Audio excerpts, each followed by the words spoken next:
Good evening, ladies and gentlemen. My name is Surena Degeryan. As Marina told, sorry. I'm from Armenia, work in media sphere as a journalist, media researcher, and head of Journalists for the Future NGO. But here I'm presenting at Yerevan State Linguistic University, and my speech is about the role of media in the political and social landscape, but also I will show how the new media influence on traditional media. So firstly, I would like to say thank you very much to inviting me to this very lovely city and to give me a chance to participate on this event. We had during this day very interesting presentations. Thank you to my colleagues, and I found very interesting persons here. I hope that we will continue our cooperation.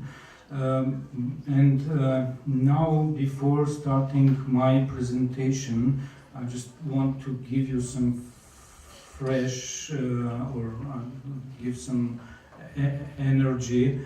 So that is why I will start with the anecdote. At the end of January of 2012, a little known group of young Armenians has launched a club for fans of Vladimir Putin, intended to popularize the ideas of Russian Prime Minister. At that time he was a Prime Minister, and immediately after this news, the other group of young Armenian guys, bloggers I can say, they spread the announcement that they also would like to create another Putin's club. And this information, when Armenian media received, they probably were under the shock, and they published in their media without checking the source. And you can see in my first slide,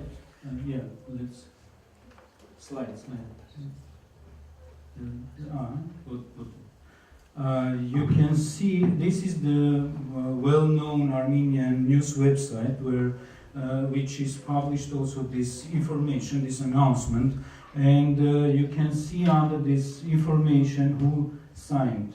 May I read it in Russian probably?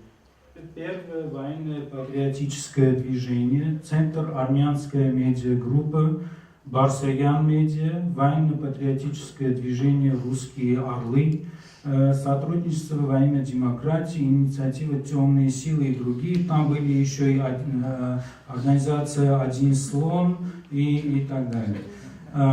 Why I show this? So this was the fake, joke from the bloggers, and after that, in a satirical response, a group of Armenian comedians is creating a club, Putin's club, of its own that mocks Putin's cult of personally. To join, fans only need to drink a shot of vodka, accompanied by a pickle. So we can see a small video. Видео, пожалуйста, да? Видео можно?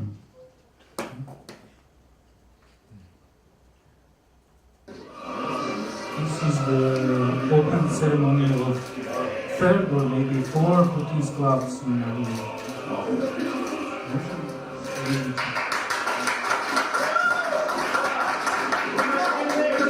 Ակումբի նպատակն է հանրայնացնել հայազգի համար շատ կարևոր եւ օգտակար Պուտին ֆենոմենը, ստեղծել մի վայր, որտեղ հայերը կարողանան միավորվել եւ միասին քննարկել եւ մեծարել այդ մարդուն։ Մենք պատրաստում ենք բացել նման ակումբներ բոլոր քաղաքներում, բոլոր գյուղերում, որպեսզի Պուտինի խոսքը տարածվի ամենուր, բացի դրանից որոշել ենք մեր նախաձեռնող խմբով որ փետրվարի 8-ից մինչև մարտի 7-ը հայտարարում ենք Պուտինի միամսյակը։ I found my skill on Blueberry Hill. On Blueberry Hill. Светлый путь он нас ведет, он надежду нам дает, мы за Путина вперед!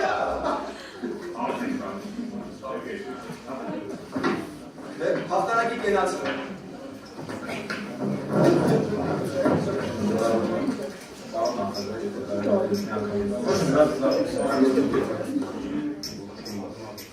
Светлый путь он нас ведет, он надежду нам дает, мы за Путина вперед!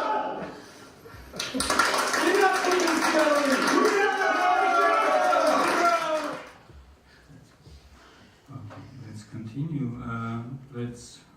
Можно следующий слайд. Так. Now I will talk about telecommunication system and mostly about internet and new media situation in Armenia.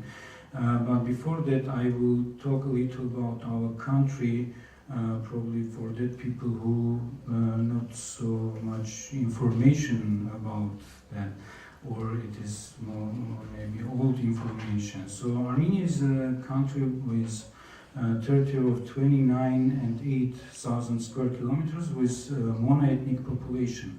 More than 97% of population, over 3 million, is ethnic Armenian.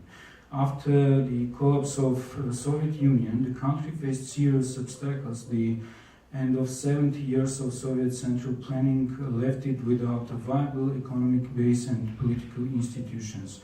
From 1991 to 1994, Armenia was involved in the war with Azerbaijan over the disputed region of Nagorno-Karabakh with its predominantly ethnic Armenian population.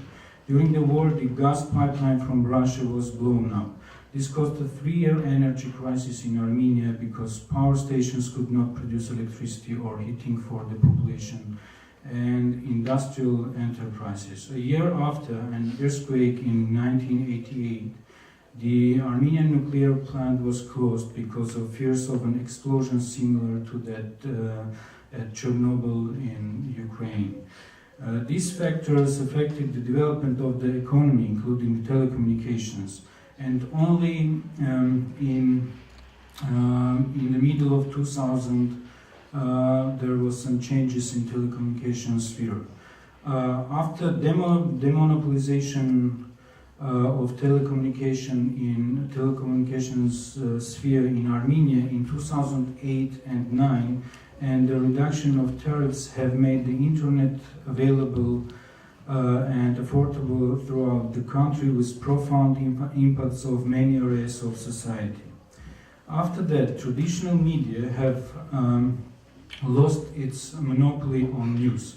The increase in the number of news websites and social networks has created a new communication platforms for discussing local and foreign relations issues. The latest recorded figures for 2012 put the number of internet users around 1.8 million, representing about 60% of population. These figures show that as part of its economic and social development, Armenia is forming also e-society. Можно следующий? Это работает?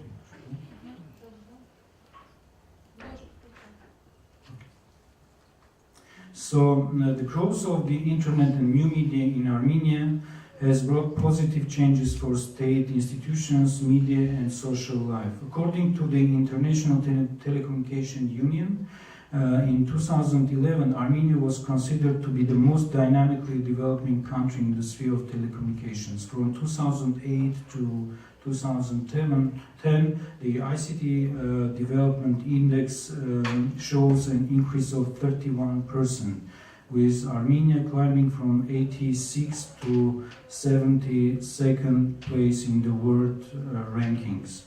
Most Armenian internet traffic comes through Georgia or Iran. According to the Regulatory Commission, internet access in Armenia reached 50% in the spring of 2012, with about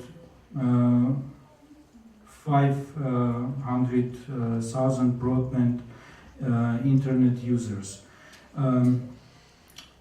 As a result, internet access has had a direct impact on the number of news websites in the national AM domain, and the most popular local news website of these days, such as NewsAM, TRTM, or OneIn.am, created mostly from 2008 to 2011.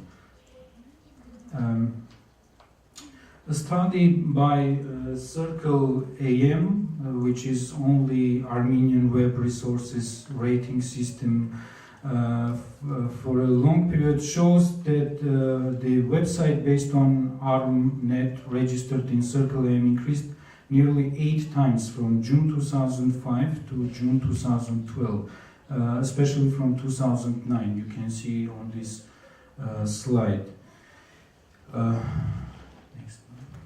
According again to the same source, the views of ARNet website increased more than 4 times in a 2-year period from the September 2009 to September 2011.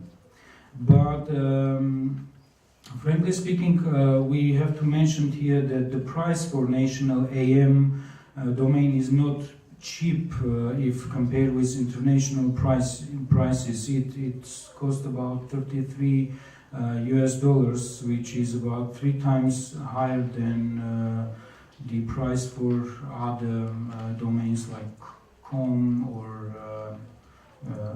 another. According to some experts, the reason for high prices is the low number of websites registered in the AM domain. Total number of registered websites in national domain system is about 20,000 to 30,000.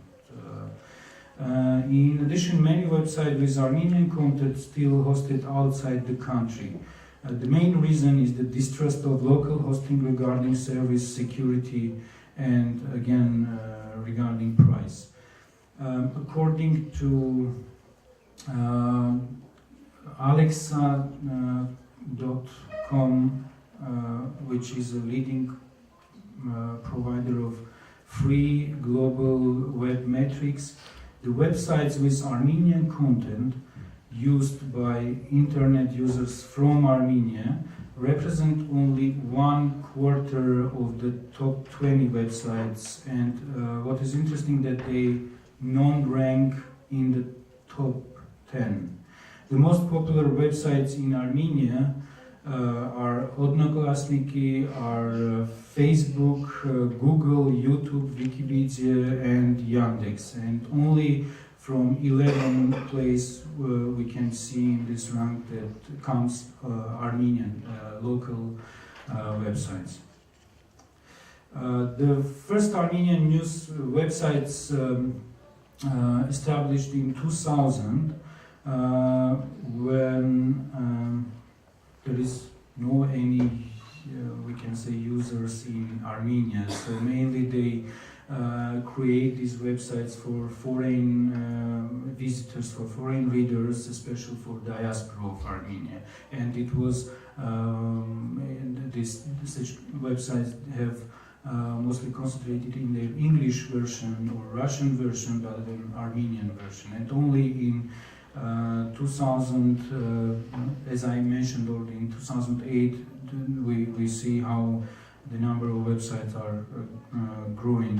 In a short period of time, it became obvious that they had become a source of alternative information in Armenia, as TV was under indirect control of the government or business structure.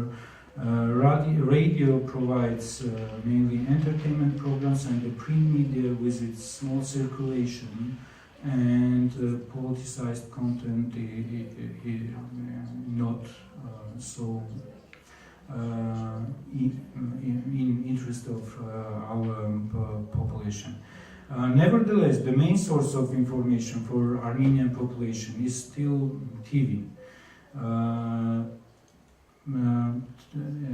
The analog television, which is free in Armenia, is the most widespread form of television. According to the ITU, more than 96% of the population use this free TV service, and about 29% use radio as a source of information. According to another survey conducted by Caucasus Resource Center in Armenia for the year 2011, 97% from 1,400 respondents use a television set, and 32% reported having a computer as well, and about 90% were using mobile phone. According to the same survey, the most important source of information about current events and news was TV, which the percentages is 90, with all other media far behind. Internet is 14%, radio is 2%, and only and newspapers as a source of information is only 1%.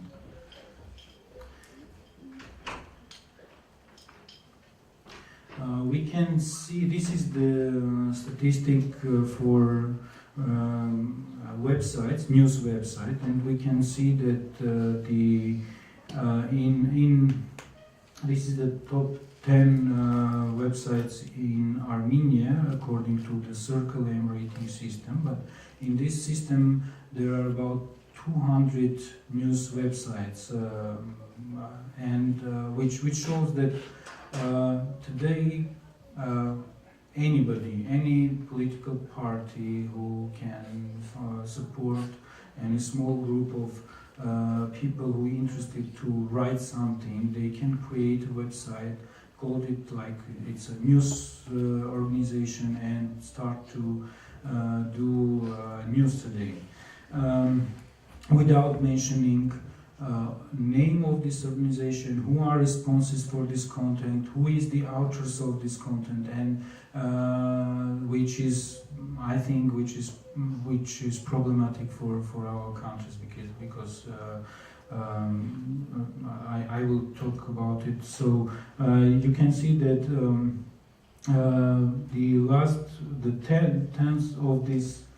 the top 10 of this website have visitors from 20,000 to more than about 100,000 visitors every day. Social networks have become tools for attracting readers and making information available, and today most online media provide Facebook, Twitter, and other electronic networks. However, as I told, there has been an increase in cases where competition to be first with news has led to the distribution of incorrect or fake information and violation of ethical rules. Our NGO recorded such cases in a study of 10 news websites.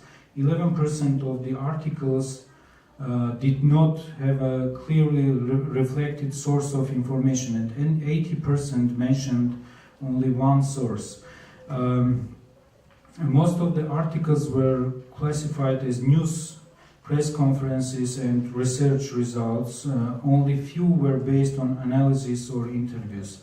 In terms of content, multimedia tools were seldom used, even if using them required no extra efforts.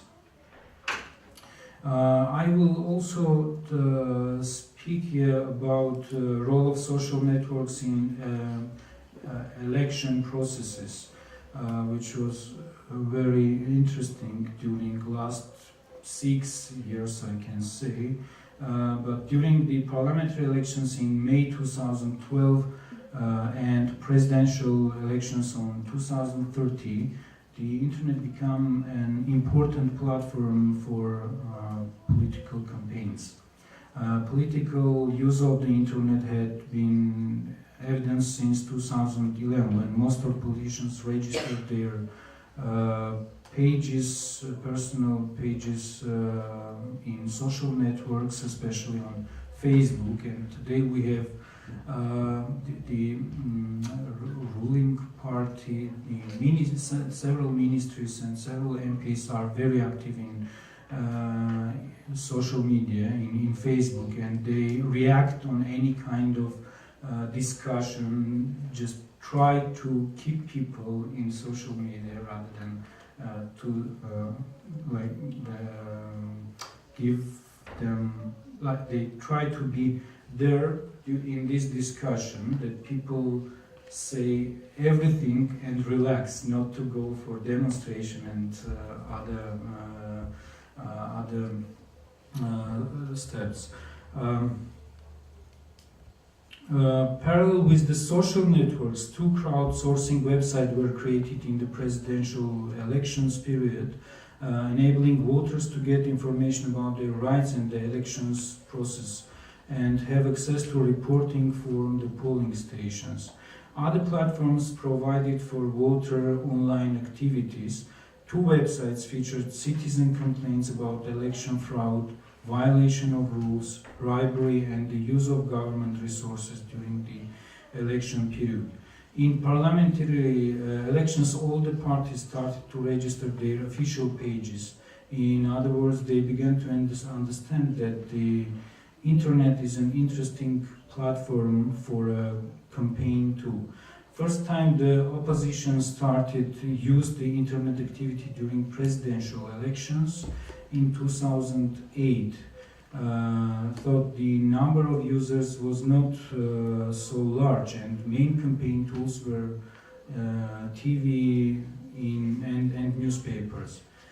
But during elections period, the number of users started to increase, especially in the Yerevan. Citizens tried to find alternative source of information about the situation, and the internet played a significant role. This trend may have worried the authorities because on March 1 of 2008, under the 20-day state of emergency declaration, more than 20 news websites were blocked for the first time in Armenia, and including YouTube. YouTube was not available for several days in Armenian internet network. During this period, the main source of information for Armenian population were blogs, because in 2008 Facebook was not so popular in Armenia. And in 2010, when prices for internet access fell sharply and the number of users increased, the internet became an important public forum for debates of political and social issues. People began to register on social networks not for entertainment, but to follow and participate in discussions about issues in the country, as well as joining online groups. These vital debates attracted the attention of the media and the government. Today, the most popular social pages are Facebook and YouTube. If in 2010 Facebook had 110,000 users, in Armenia today we have more than 650,000 users.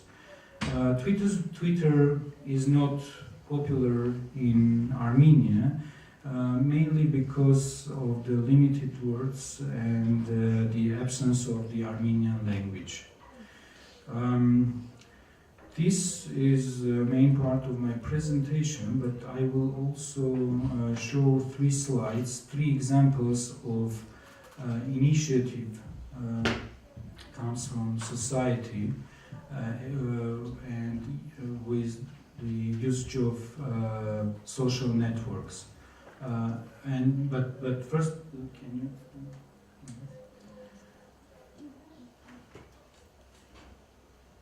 Next slide? Yes, next slide.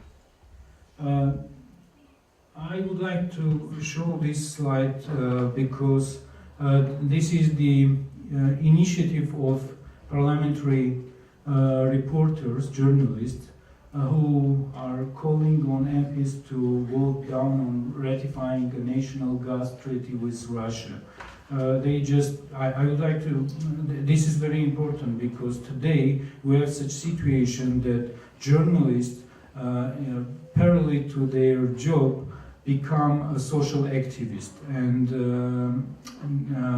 this was a very big issue for discussion in media sphere. So let's try to understand, you are a journalist or you are a civil activist, and probably during in a period in Maidan you have also such situation where journalists parallelly become an activist and help the people in this all processes.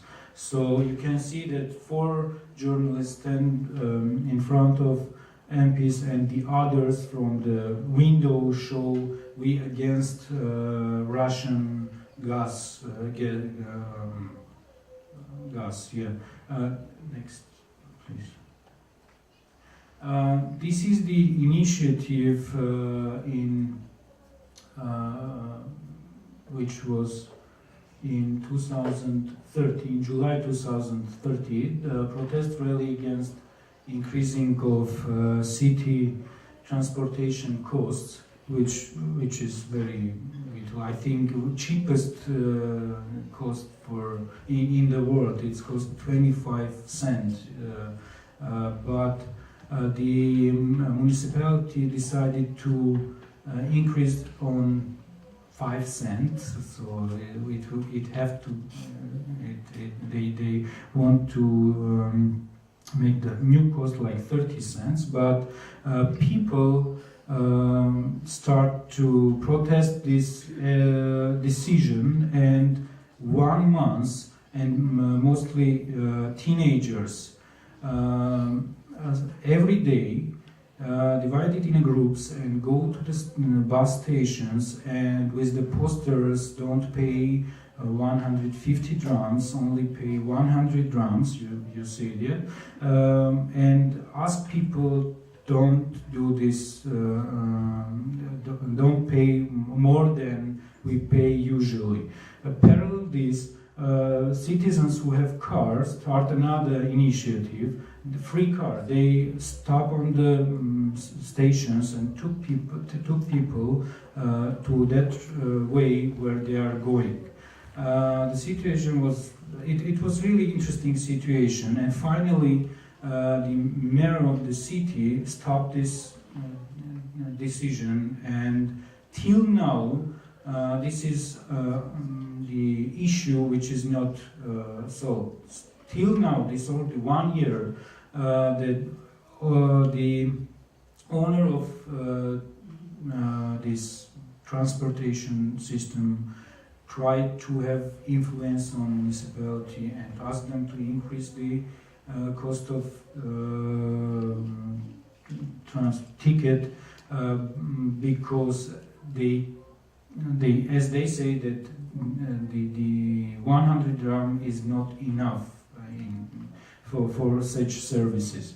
And every day after their initiative in stations, they come together in the center of Yerevan from different sides of the city, and with the big and every day they walking on the centers of the city, like there was everyday demonstration against protest against this municipality initiative.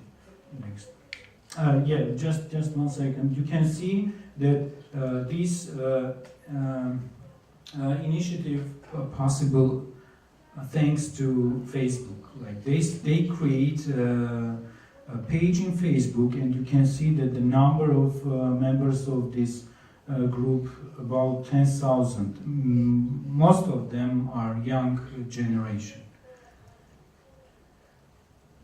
This is another initiative which started this year from January 2014, protest rally against mandatory pension funds. This is also crazy decision because from January we have to pay 5% from our salary to these pension funds, that to be hoped that once when we become pensioners will get all this money back. And the group of young people who mostly working in IT sphere, and in Armenia this is the sphere where salaries are the highest in a country, they understood that 5% is not small money. And they start initiative in Facebook. They use the social platforms, start to invite people to this group, and these initiatives started to grow and grow in our country. And from January, their demonstrations once a week become most popular in our country. And finally, the Constitution stopped this decision of government and parliament and give them time till September to change the content of this law. But till now, this initiative are continuing, and we can see this is probably several weeks ago. They continue their demonstrations and show that we until the final decision, we will not stop this initiative. And you can see that members of this Facebook group, about 50,000 people. We can see, can we watch this video? This is a very funny initiative because one of them are even create a song about this initiative. It's a pop. Yeah. Just 1 minute. You can see in posters it means with against. Chiquiten, ovincha kutaku, yesartem chem kartaku, temen, cebogom nas banazevin, temen, kalani lupoicevin, yeszczemu sundarnal halus papik, atumen, polorvichak del statik, mitke, ameni charjuma, temen, kakakasiakan charjuma, utajahilitan charjuma, rejima, ten varjuma, borsika, lenu magadan, mena, nekan, lapakan, Ilmiaczenia, jumamista titakuma, agajcum ne reżimie o terepakuma, czahemicuna, ilanuki dure takuma, bacelen, seteri kataloga, kemen, cespahece dialoga, cevarczap. I think it's enough.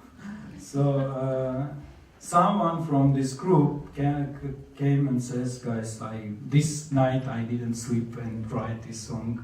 Let's doing this as a hymn of our initiative. So every time when they start their demonstration, they start with this song and then continue.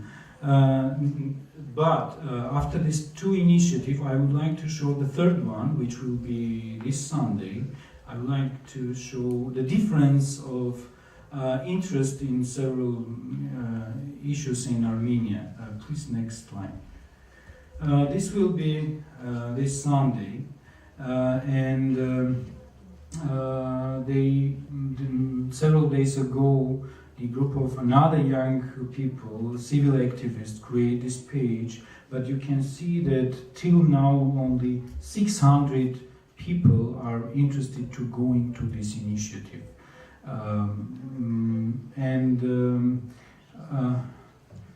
if compared with two others, we will see that, and it doesn't mean that 600 people will participate. It means that most of them are supported this initiative, but physically they will not present it in this initiative. In Sunday they would like to come together in this one of the square of Yerevan and protest the influence of Kreml's in Yerevan. This is probably all what I want to say here, but if you have a question, I will be happy to answer. Thank you very much. So, dear friends, we have 25 minutes for questions and answer session. Arslan, please, would you please sit over there, and we'll give you 2 microphones. And we have the microphone for the questions. Is it on? So let me first thank our speakers. It's very curious that 2 of them represent the countries that spread to each other the most of hatred, of hate speech. So as we saw from the PowerPoint presentation of Ruslan, that Armenia is on the first place with hatred speech, and Surena told me that the same situation is in Armenia, the same. So we have 2 representatives of two different countries that spread hatred. It's an interesting situation, so please take a chance to ask questions. So I will ask my first question as a moderator. I'll have the chance. And it's a question for Arslan. So I know that your organization, Medіа Against Hatred, is one of the most influential organizations in Turkey. So how do you monitor, or how do you calculate your influence? I mean, do you have any tools, or do you have any numbers? How, and among your goals of your organization on your official website, it's written that one of the aim is to force media to respect human rights. How do you force media? So, and can you follow, can you monitor that your influence on media? Actually, we don't have any systematic monitoring for calculate these effects, but on the effects on media, we can see that after we published reports, all mainstream media are reading these reports, and they publish some news about that. And sometimes, if they are not in the statistics of these hate speech reports, they publish that they are proud of it. So we know that it's important for them to not to be in these statistics. And sometimes, contrary, some newspapers, which are generally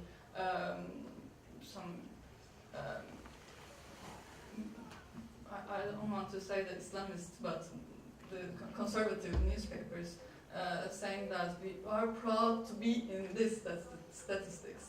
So we know that they are following these results, and maybe the last situation about the mainstream media, as I mentioned in my presentation, we don't see so much hate speech in mainstream media. So maybe because of these monitoring and this, the advocacy project that the other NGOs are doing about hate speech, maybe it affected this situation. So we can say that. Like, did you have conflicts with media? Yes, sometimes, as I said, some conservative media journalists are writing about our reports, and they said that they are Grounding Foundation is saying that I am doing hate speech, but normally it's not hate speech because I'm showing the real situation about Jews and Armenians. So some journalists are angry about us. But Thank you. And my second question will be to Surena. So you told us that about this jump of technology in 2008 for Armenian users. So did you monitor the jump of this digital culture, how to use news, how to use media?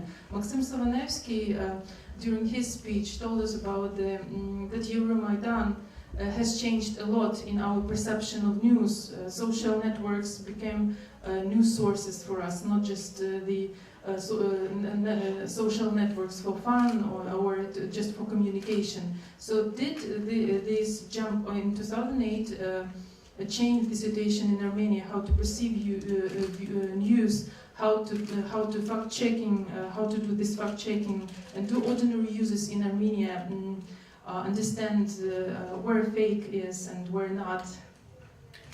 No, I can say that.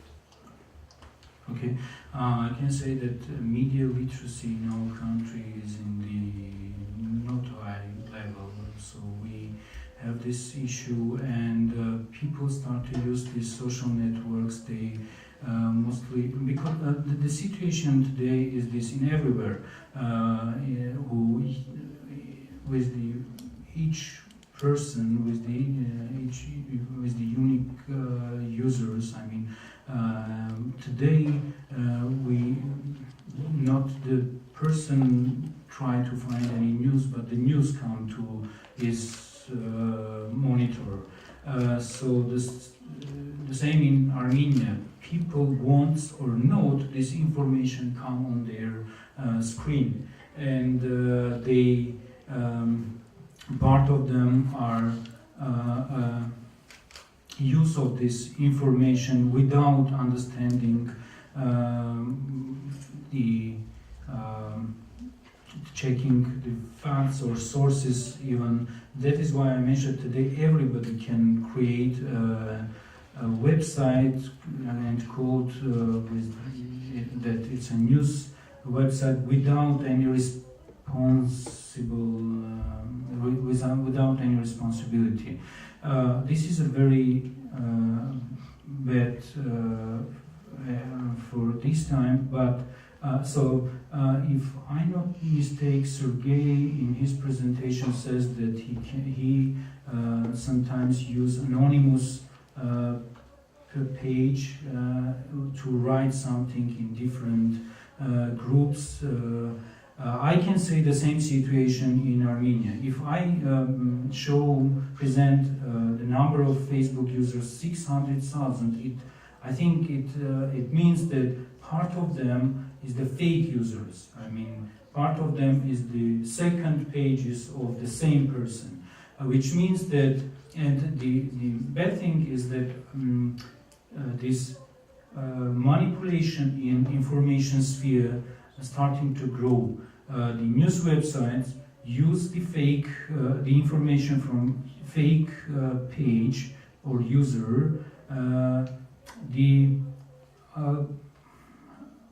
other news websites copy-paste the information from this one, and finally we don't understand where come this information, who was the first source of this manipulation. Because when you try to find this, you can see that first source as a Facebook user, it was cancelled, so as a page. This news website says, okay, what can I do? We do not have any law that you can, based on this law, try to do something. It says that, sorry, we used officially, we linked to this page, but today it doesn't work. What I want to say that every day we have such topics on the top. Some of them finally we understand that it's a fake, but sometimes today it creates especially that to make another way, like to bring other interest for society and do not concentrate on real problems of the country. Thank you. У меня будет к вам вопрос и потом вопрос к Зайне.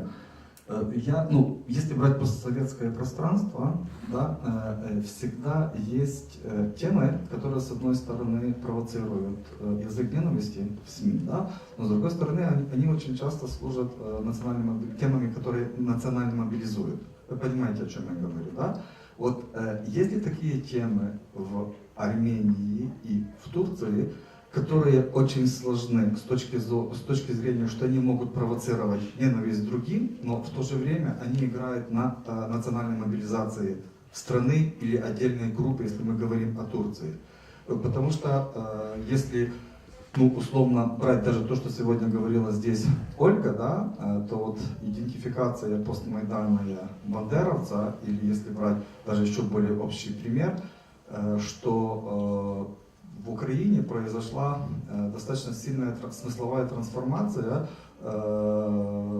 приветствия «Слава Украине». Да? Еще, условно говоря, год назад оно воспринималось как приветствие узконационалистическое или даже иногда профашистское.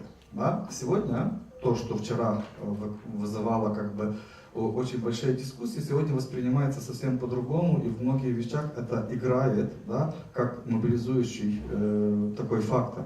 Вот если такие темы, которые с одной стороны сложны, потому что они могут спровоцировать язык ненависти в СМИ и какой-то конфликт в обществе, то с другой стороны СМИ используют и общество эти темы для национальной мобилизации или страны, как в контексте Армении, или отдельных национальных этнических групп, если мы говорим о Турции.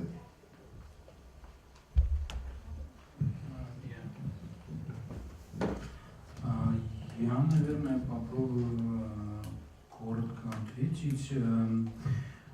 В этом смысле, конечно же, есть определенные темы, которые связаны с соседними странами, с кем наша страна не имеет дипломатических отношений. Это Азербайджан и Турция. Карабах. Тема Карабаха. Да, тема Карабаха, и, собственно говоря, вот любая тема, которая связана как-то, вот эти темы связывают именно руки всех тех, которые начинают пробовать разговаривать о каких-то демократических ценностях. То есть сразу же появляется другая тема, а вы готовы потерять Нагорный Карабах, а вы хотите забыть, геноцид армян. То есть невозможно переступить какую-то грань, так как после этого тебя просто могут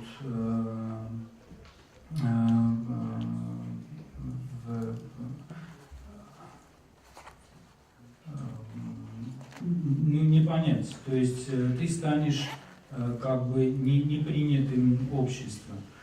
Что еще я хотел сказать? Да, и вот, например, последним, тема Кончиты, наверное, везде была топовым, и я скажу, что это, наверное, у нас был окончательным шагом назад от Евросоюза, потому что ценности Европейского Союза у нас так и не были понятыми, так как это мое субъективное мнение, так как большинство, большое количество граждан на сегодняшний день работает в России и присылают финансово поддерживают свои семьи заработанными в России, и таким образом, неважно, кем они работают, на какой должности или какая работа, но Россия как источник финансов и как гарант, с другой стороны, мира, так сказать, на территории Карабаха. С другой стороны, противостоит вот именно всем тем дискуссиям, связанным с Евросоюзом. И Кончита поставила крест окончательно, показав, что все-таки ценности в Европе есть только одни. Это вот именно вот бородатые девушки, милые, так сказать, к которым мы не хотим стремиться. Ну, это понятно, что это абсурд просто дискуссии, если прочитать, просто ты читаешь такие дискуссии таких людей, с которыми, например, говоришь, я вернулся с такого-то города, из Европейского Союза, там говорят, а не было возможности тебе там остаться, вот бы остался бы там. То есть эти люди, с одной стороны, как бы патриотично реагируют на все такие темы, но с другой стороны был бы шанс, они сами покинули страну и поехали в Европу. You want to answer also the question? Yes, I can just How the hatred can consolidate the nation against another nation? So that was the first part of the question. Yes, hate speech is by hate speech, the nationalism and some polarization is maybe increased in the society, and we can say that the society is it's closed. Sorry. By hate speech, polarization increased in the society, and we can say that the discourse of politicians and the discourse in daily life can affect the situation in the society, so that the behavior of the society can change sometimes due to this hate speech in media or in political level. So we can say that it can increase the nationalist movements in the society, but on the other hand, as you are saying, it can also unite some groups. For example, in Taksim Gezi part, during the protests, we witnessed so much insult against LGBTI people, but at the end of the protest, the society realized that it was not good, because they were combating with LGBTI people in the park. So we have to unite, and we have to combat against this speech together. So sometimes the society can realize this negative effects of hate speech, and then we can observe positive effects of that. Thanks. Alexander Surena. My question goes to Surena. As we all know, the official position of Armenian political establishment in the situation around the Crimea is the definite support of Russian position. And from here comes two questions. The first, is it really caused by only the Karabakh situation, and saying no to Russian claims in Crimea situation would automatically lead to a big question mark around the status of Nagorno-Karabakh? And the second question is, to what extent this this position of political establishment is consolidated politics of the educated class of Armenia?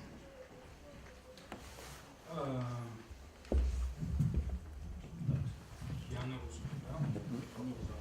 Хотя вопросы, оба вопроса, можно сказать, не по моей сфере, но я могу субъективно. Я могу как-то субъективно просто мое мнение, так сказать, с вопросом насчет Крыма, то есть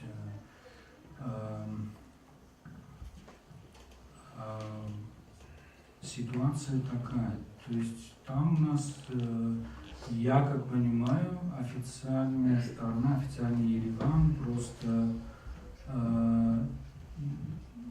не имел другого варианта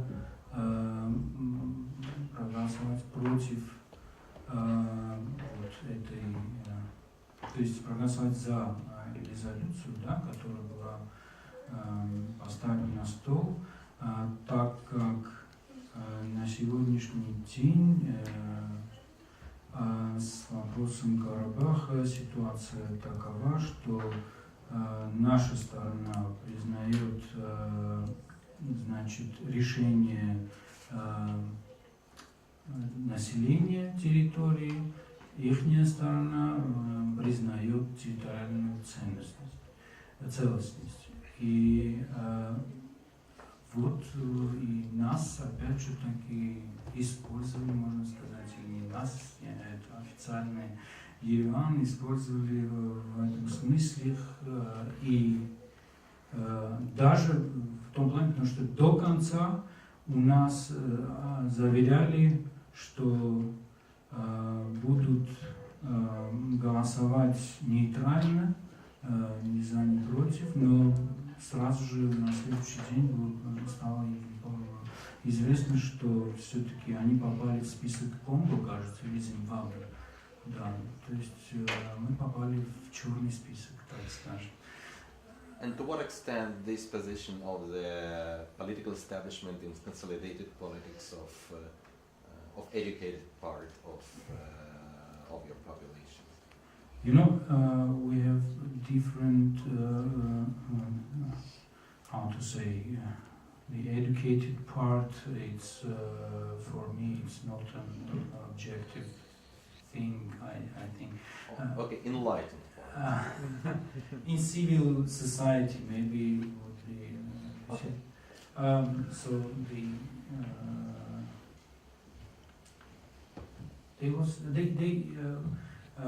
didn't shocked, but they hardly wait everything from our government, you know.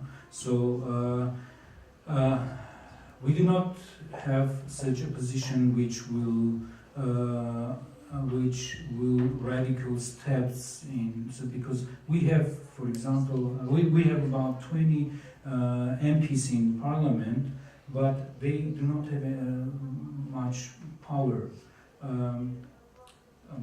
The biggest what they can do not present it in such kind of discussions or decisions or in such very big initiative or laws which comes to parliament. This is and the situation it's not so good with the at this moment with the politics.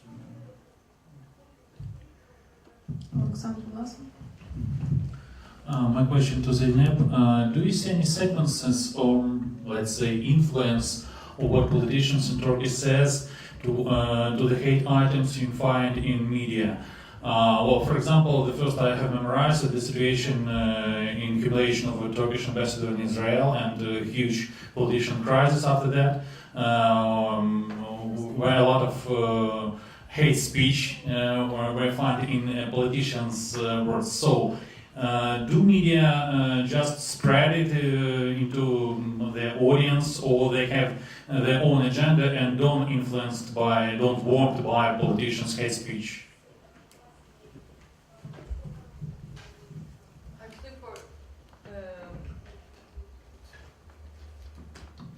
Actually, for Turkey, it's hard to determine the stances of media according to government because they are always changing.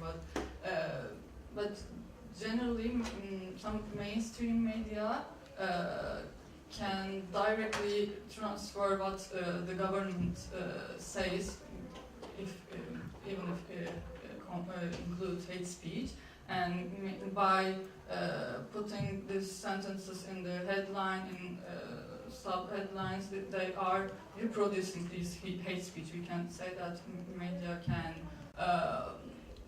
media is also producing this hate speech, but some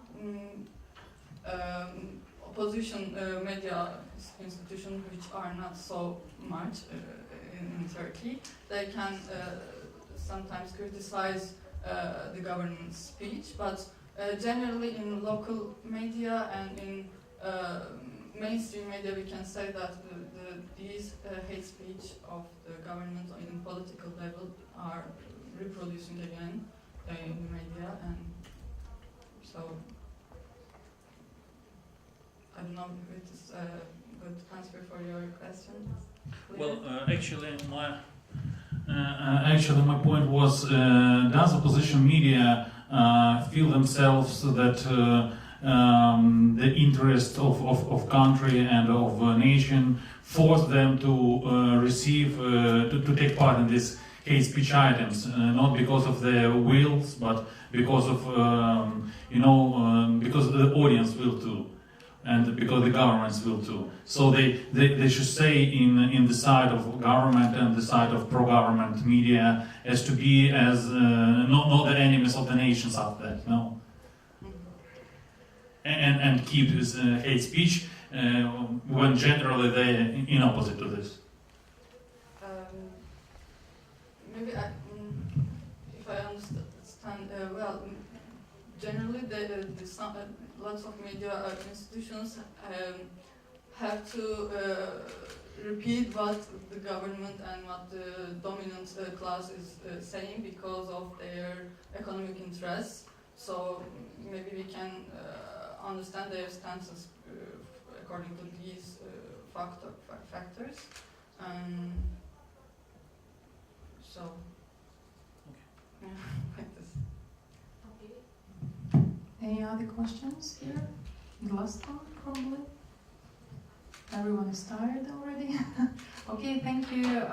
Thanks to our speakers today, and let us meet tomorrow for other panels. Thanks.